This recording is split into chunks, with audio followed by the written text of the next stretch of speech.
जब साधक जो प्रत्यक्ष चेतना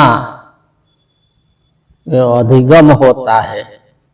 अर्थात उसको प्राप्त करता है, आत्म स्वरूप को प्राप्त करता है, तो इसे कहते हैं कि जो है ईश्वर प्रणिधान। तो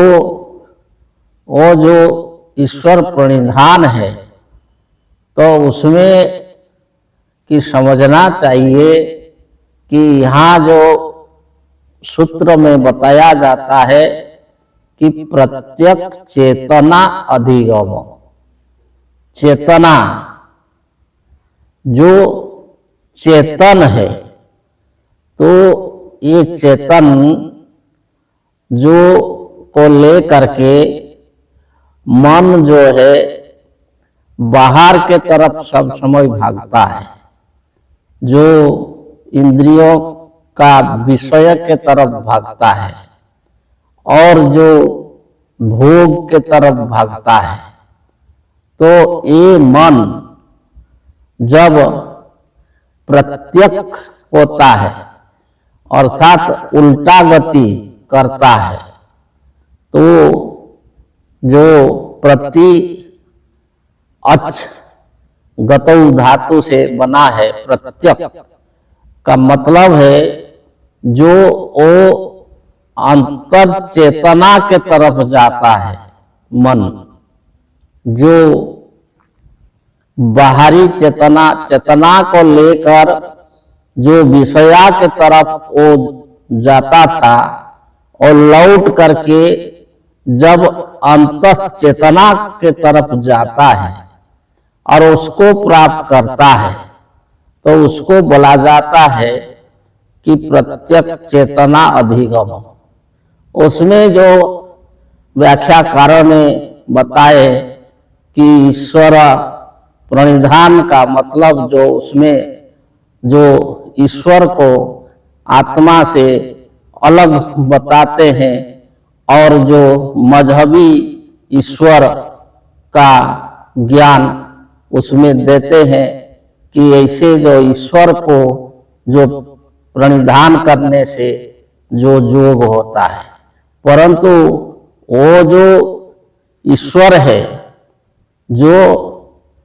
अही जो काल्पनिक ईश्वर है, इसके बारे में यहाँ नहीं कहा जाता है। तो जो ईश्वर बोला जाता है मजहबी सिद्धांत के अनुसार, वो तो जो सर्वव्यापक है, वो जो है मृतक में है, जड़ में भी है, परंतु जो ईश्वर है, जो चेतन है, जैसे कि जो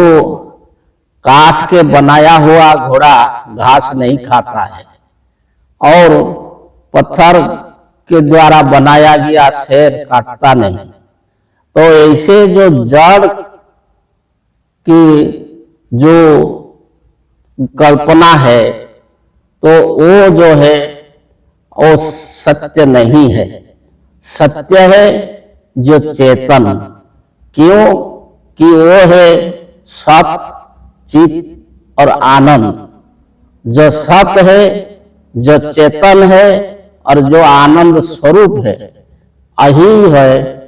ईश्वर, यही है आत्मा, यही है परमात्मा। तो जब साधक जो उस समय जब प्रणव का जप करता है, वो प्रणव ही ईश्वर है। बताते हैं कि प्रणव जो है, जो ईश्वर का जो भावना, ईश्वर का जो शब्द बताते हैं, तो ऐसा नहीं है। जो प्रणव है और ईश्वर का वाणी नहीं है, ईश्वर का शब्द नहीं है, वो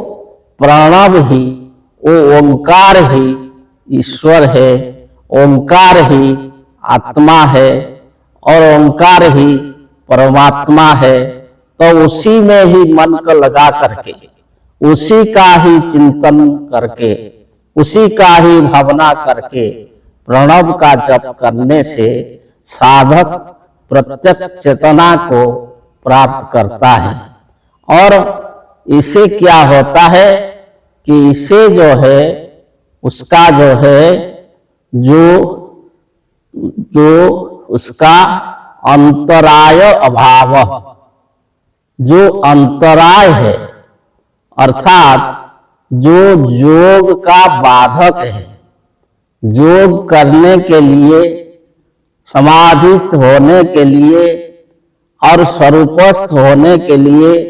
जो बाधक है, जो व्याधि इत्यादि जो बाधक है, जो योग करने नहीं देते हैं, जो मन को जो समाधिस्थ होने नहीं देते हैं, तो वो जो अंतराय है, तो वही अंतराय अभावश्च, उनका जो है अभाव हो जाता है। अर्थात वहाँ जो है स्थिति में किसी भी प्रकार का अंतराय नहीं रहता है, किसी भी प्रकार का व्याधि इत्यादि जो बाधक नहीं रहता है, उससे वो साधक मुक्त हो जाता है। क्यों कि जब अगर योग करेगा तो उस समय अगर उसका जो कोई भी व्याधि इत्यादि रहेगा तो उसका मन जो है योग में नहीं लगेगा। तो इसलिए इस सूत्र में बताया गया कि ततः प्रत्यक्ष चेतना अधिगमोपि अंतराय अभावश्च। आगे बताएंगे। जय जय।